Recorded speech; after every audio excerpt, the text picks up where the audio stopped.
The day my father realized I was serious, he was standing in my mother's kitchen, holding the car keys he'd given me for my 21st birthday, watching me lock them in a drawer in front of him. He opened his mouth, closed it, and for the first time in my entire life, I saw a flicker of understanding that the rules he'd always counted on had fundamentally changed. My name is Raven, I'm 34 years old, and this is the story of how I finally stopped being the daughter they took for granted and became the woman they had to reckon with. 4 months earlier, in February, I'd sent my parents an invitation to my wedding. It was elegant, cream cardstock with silver lettering, and it arrived on a Tuesday morning at their house in Portland. I remember the exact moment I hit send on the email copy because my hands were shaking not from excitement, but from something I couldn't quite name, a tremor of anticipation for a collision I could feel coming but didn't yet understand. The wedding was scheduled for June 15th, 18 weeks away. 18 weeks that would reshape everything I'd built and everything I thought I knew about the people who raised me. My father called that evening. His voice was warm, familiar, that gentle baritone I'd heard my entire life. "Got the invitation, sweetheart. Looks beautiful. Your mother's already planning her outfit." But even then, underneath the warmth, there was something else. A hesitation, a slight distance, as if he was already calculating something I couldn't see. He asked about my fiancé, Marcus. He asked about the venue, the gardens overlooking the water in Seattle, the white roses, the small but meaningful guest list of 170 people. All the right questions, none of the real concern. I should have noticed then, but I was 34 years old and still, somehow, hoping that this time would be different. My entire childhood had been a study in favoring my older sister, Monica. She was 5 years older. She was the first daughter, the first grandchild, the first everything that mattered in our family's mythology. While I was finishing my business degree at the University of Washington, Monica was already married to a man named Richard, already pregnant with her first child, already golden in my parents' eyes in a way I'd never quite managed to be. By the time I was graduating, she was a mother of 2. By the time I was 28 and had become a financial analyst at a firm in downtown Seattle, she was having a 3rd child. I watched this pattern unfold with the calm observation of someone who'd learned early not to compete. I didn't marry young. I didn't have children by 30. I built my career with meticulous intention, promoted twice by age 32, brought home a comfortable salary, became the daughter who made smart decisions with money and time and relationships. My parents praised these accomplishments in the way you praise someone for finishing their vegetables, with mild approval before turning back to the more interesting part of the meal. Monica, meanwhile, had become the full course, the centerpiece, the narrative that mattered. My grandmother, my father's mother, was the only one who truly saw me. Eleanor was 86 years old when I was 22 and sitting in her kitchen late on a Friday night, telling her about a boy I'd started dating who wasn't quite right, but who my parents seemed excited about because he worked in finance and came from good people. She was stirring a pot of chicken and dumplings, the steam rising up around her face, making her look younger somehow, more luminous. She turned to me and said something I didn't understand until much later. "The ones they take for granted are the ones who learn to take care of themselves. Remember that." She'd squeezed my hand, flour dusting both our palms. I was too young then to understand what she was really saying, that she'd seen this coming, that she was trying to teach me survival. When I was 28, my grandmother pulled me aside at a family dinner and gave me a small leather journal with my name embossed on the spine in gold lettering. "Write things down,"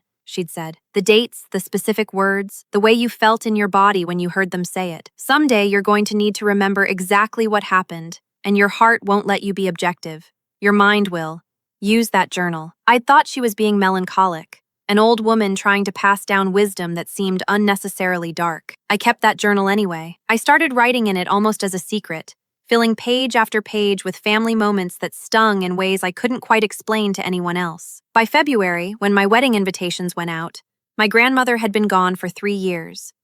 But her journal sat on the shelf above my desk, completely filled, completely damning in its careful documentation of a lifetime of small erasures. The first sign that something was about to break came in early April. Monica called me on a Tuesday afternoon, her voice tight in a way that usually meant she was about to ask for a favor or deliver bad news. This time it was both. Her youngest son, Ethan, had been accepted to a prestigious summer camp for gifted children in June. The session ran from June 10th to June 22nd. Right through my wedding. She said it like a problem that was already decided, like she was just informing me of a fact rather than asking about a conflict. "Ethan is so excited," she'd said, her words moving fast. "This opportunity only comes around once. Richard's parents are helping us cover the cost." Mom and Dad have been so generous with watching the other two. I'd stopped her there. Is Dad not coming to my wedding because of this? No, of course he's coming. And Mom, obviously. But maybe not as early? The camp orientation is on the 10th and they want to drive Ethan up to Corvallis, get him settled. They're thinking they'd maybe arrive on the 14th instead of the 13th, like you'd asked. She was talking faster now, the words colliding into one another. It's just one day earlier, Raven, and my kids are going to miss it because of camp, which is, well, it's huge for their educational trajectory. I remember standing in my office, looking out at the Seattle skyline, at the Space Needle rising up against a gray April sky. The air conditioning was blowing cold against my arms, making the small hairs stand up. I could feel my heartbeat in my throat. So you won't be coming, I'd said quietly. You, Richard, and the kids, because of the camp. It's not that we don't want to. You know how much we... I know what I know. I'd hung up before she could finish. And then I did something I hadn't done in years. I opened Eleanor's journal and started writing. The date, the time of the call, the exact words Monica had used. The way the air in my office suddenly felt too thin to breathe. The moment when I stopped hoping my family would rise to the occasion and started understanding that I was going to have to protect myself. My mother called the next morning. She was gentler than Monica, which somehow made it worse. She explained about the opportunity for Ethan, about how competitive the camp was, about how at my stage of life I'd have other celebrations, but Monica's children only had this one chance to get ahead in the academic world. You understand, don't you? She'd asked. Not like she was asking a question, like she was telling me what I was supposed to feel. You've always been so independent, so capable of making your own joy. Not everyone can do that the way you can. I understood exactly what she meant. She meant, you don't need us the way they do. You don't require our presence the way they require our resources and our time and our presence at every milestone of their lives. You are the daughter who can be disappointed and still be fine. You are the daughter we built to survive without us. I didn't argue with her. I called my wedding planner and told her to adjust the seating chart. 36 seats on my side would go to friends, colleagues, people who'd chosen to be there because they wanted to be there, not because of obligation or bloodline. That Friday night, I called my father directly. His voice when he picked up was still warm, still steady. I asked him straight, "Are you coming to my wedding, or are you not?" He'd hesitated. A full, audible pause. "Of course I'm coming. You're my daughter, but you're arriving late." Another pause. "We're going to help Monica get Ethan situated. Your mother thinks..." "I'm not asking about your mother. I'm asking about you. Are you arriving on time, or are you not?" He'd sighed, a sound of resignation that had echoed through the phone line. "I'm arriving on the 14th. I'd nodded, even though he couldn't see me. "Okay," I'd said. "I'll adjust my expectations accordingly." In May, I did something that changed everything. I went to see an attorney named David Mercer, a family law specialist in Seattle, whose office was in a high-rise downtown with views of Elliott Bay. He was a friend of a friend, brought in through professional circles, someone who didn't know my family and wouldn't judge what I was about to tell him. I brought Eleanor's journal. I brought my own meticulous records. I brought something else too, the original deed to my parents' house, and the life insurance policy that my father had put in my name years ago, something he'd done when I was 23, just in case. A safety net he'd almost forgotten about. A document that made me, technically, responsible for a very significant piece of my parents' financial foundation. David read through everything slowly, his reading glasses sliding down his nose, his expression never changing. When he was done, he looked up at me. "Why are you here exactly?" "My father asked me to manage his finances and investments 5 years ago. Said he trusted me more than he trusted himself. He signed over power of attorney in several key areas. And my mother opened a line of credit in my name 2 years ago for renovation costs that she couldn't get approved for on her own. I didn't authorize it, but I've been making the payments because I didn't want to humiliate her." I'd stopped, pulling out 2 more documents. "And the car he's been letting me drive since I was 21? It's technically mine. The title transferred to me in 2019 when he financed it. I've been paying the insurance since then." David had leaned back in his chair, understanding settling across his face. "You've built significant financial leverage over this family without meaning to. I'm not here to hurt them," I'd said. "I'm here to protect myself. There's a difference." I need to know what my options are if I need to suddenly establish clear boundaries. He'd nodded and handed me a folder. Inside were 3 strategies. The third one, the one he'd underlined with a single red line, was the most powerful. It was also the most devastating. I'd read it carefully and slid the folder back across his desk. "Keep this," he'd said. "You may not need it, but if you do, call me immediately." I didn't tell Marcus. This is the part that still makes me pause when I think about it. My fiancé, the man I was marrying in less than a month, had no idea that I was constructing this architecture of power behind the scenes. He knew my family had disappointed me. I'd told him about the camp, about the late arrival, about the years of subtle favoritism. What he didn't know was that I was preparing for the possibility that they might try to humiliate me on my wedding day, and I was building the blueprint for how I would respond. By June 14th, everything was arranged. The flowers were in place. The caterer had confirmed for 170 guests. The photographer had his shot list. The band was set. Marcus's parents were flying in that morning, staying at the Fairmont, excited and present, and exactly the kind of people I'd needed all along. And my parents arrived at my apartment at 7 in the evening, my mother carrying a garment bag with her dress, my father looking tired from the drive up from Portland. "We made it," my mother had said, smiling. "We're here." I'd smiled back and said nothing about the fact that they were supposed to arrive the day before. I'd reset my expectations. Eleanor's voice in my head, the ones who learned to take care of themselves. The wedding rehearsal was scheduled for 7:30 the next morning. My parents didn't show up. My wedding planner found me in the bridal suite at 8:15 and told me they'd never arrived at the venue. My father wasn't answering his phone. My mother wasn't either. Marcus was getting increasingly agitated. His best man was trying to figure out whether to rearrange the ceremony without my parents' participation, and I stood at the window of that bridal suite, in the pale June morning light, looking out at the gardens where my wedding would happen in less than 12 hours. And I made a decision that I'd been preparing for without consciously knowing it. I called David Mercer. He was in his office on Saturday morning, which told me something about the kind of man he was. He listened while I explained that my parents were ignoring my rehearsal, avoiding me, making it clear through their actions that they were ambivalent about my wedding and present for some other family obligation I hadn't yet discovered.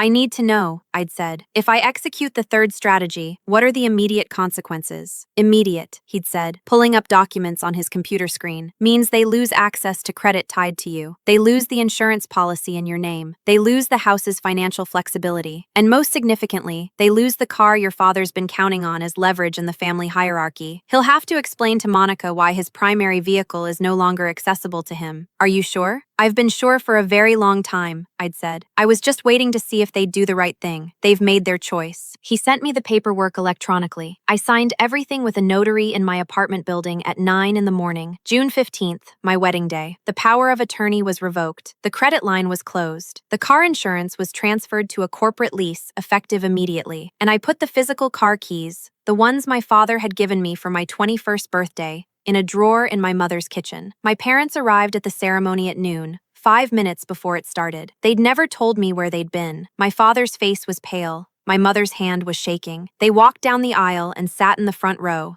and no one in that room of 170 people knew that I'd just systemically dismantled their ability to use me as their financial backup plan. The ceremony was perfect. Marcus cried when he saw me. My best friend Margot gave a speech that made everyone laugh. The vows I'd written were about choosing people who choose you, about building a life with someone who shows up, about the radical act of expecting to be treated with respect. I could feel my parents watching me, and I could feel something shifting in the room, some understanding settling over them that they'd miscalculated something fundamental. At the reception, my father approached me during the cocktail hour. He was holding a glass of whiskey, and his hands were trembling. "Where are the car keys?" he'd asked. Not hello, not congratulations, just that flat, small question that contained everything. "In your kitchen, in the drawer next to the refrigerator, in a place where you can find them, but where you have to make the choice to hold them." I'd paused, then added quietly, "They're not yours anymore, Dad. They haven't been for 6 hours. You'll want to call David Mercer's office on Monday about the paperwork."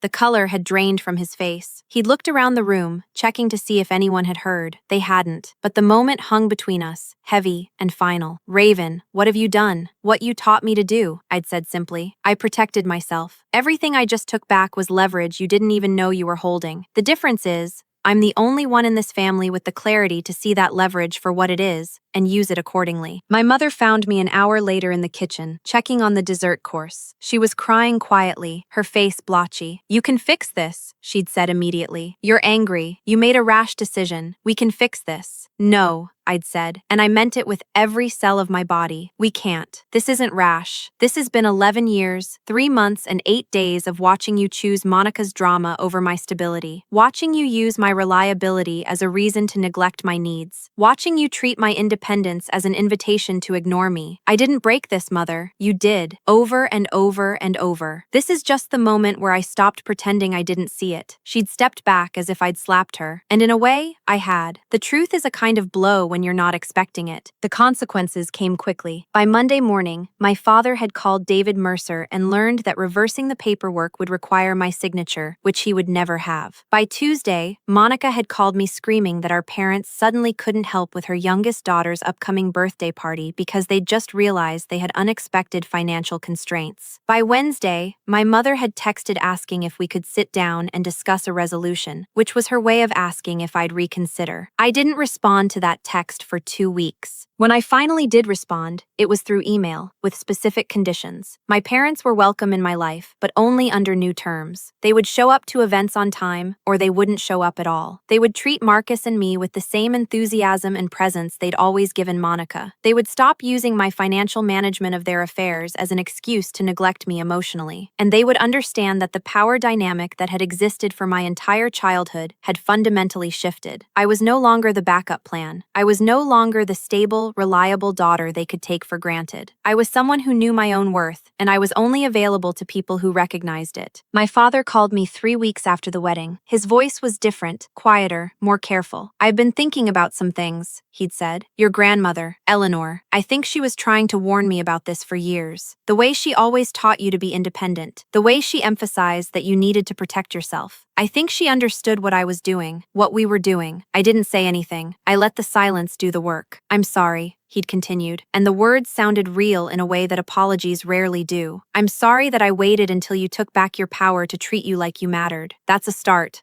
I'd said. "But it's not enough. I need to see it. Over time. Consistently." My mother took longer. She wrote me a letter 3 weeks later, handwritten, 3 pages on her good stationery. She acknowledged that she'd used my capability as an excuse to dismiss my needs. She admitted that she'd unconsciously convinced herself that my independence meant I didn't require the same kind of maternal attention that Monica's neediness demanded. She said she wanted to do better, but she also said something that hurt worse than anything she'd ever said before. "I don't know if I can change who I am at this stage of my life."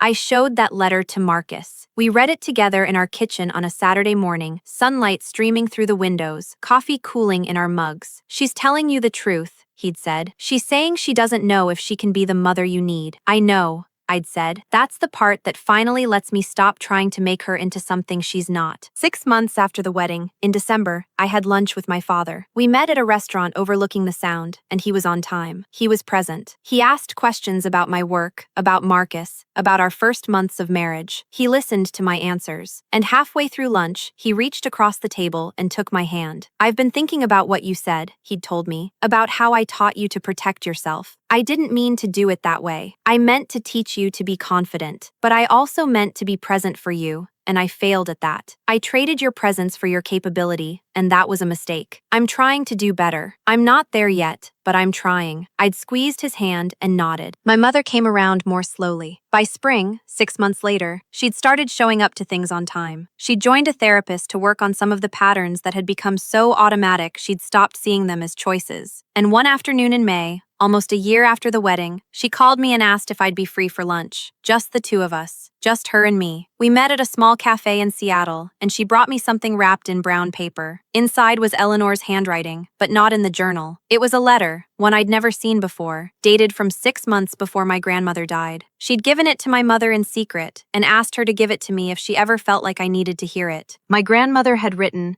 "To my Raven, if you're reading this, it means the pattern had to break before it could change. I want you to know that I've watched you your whole life, and I've seen you choose strength over bitterness, grace over revenge. I've seen you protect yourself without destroying the people who hurt you. That's not something everyone can do. That's a kind of power that most people never find. I'm proud of you. Not because you succeeded in spite of your family, because you succeeded in spite of them, you still tried to give them a chance to be better. That's the real power. The willingness to set the boundary while leaving the door open. I love you. That's what finally broke me. I read that letter sitting in a cafe with my mother, and I cried. Not from rage, but from relief. From finally understanding that my grandmother had seen all along what I would eventually have to discover, that protecting yourself isn't the same as revenge. Setting boundaries isn't the same as cruelty. And the most powerful thing you can do in a family that's hurt you is refuse to pass the hurt forward. My mother reached across the table while I was crying, and for the first time in a very long time, I let her comfort me. Not as the capable daughter she'd taken for granted, but as the woman I'd become, someone who'd learned to stand alone, who'd learned to demand respect, who'd learned that love without boundaries is just a different kind of abandonment. If this story is moving you, if you're sitting with your own family dynamics and wondering whether you're right to be angry, type "I understand" in the comments. I read every single one, and if you know someone who needs permission to protect themselves, share this with them. Sometimes the bravest thing you can do is refuse to be taken for granted anymore. That's all I did. That's all it takes. Subscribe if you haven't already. There are more stories waiting, and I'll see you very soon.